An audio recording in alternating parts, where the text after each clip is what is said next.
Pois não, senhora presidente, senhoras e senhores vereadores, parabenizar meu colega vereador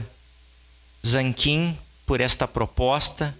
Um projeto, vereador, que de fato colabora e compartilha com a iniciativa privada, com as nossas empresas de Caxias do Sul, a construção coletiva educacional, aonde eles possam proporcionar aos nossos alunos, seja da educação infantil, seja do ensino fundamental, a possibilidade de melhorias das nossas estruturas da nossa escola, de fato demonstrando também a participação coletiva como pais, como empresários, como cidadãos de bem,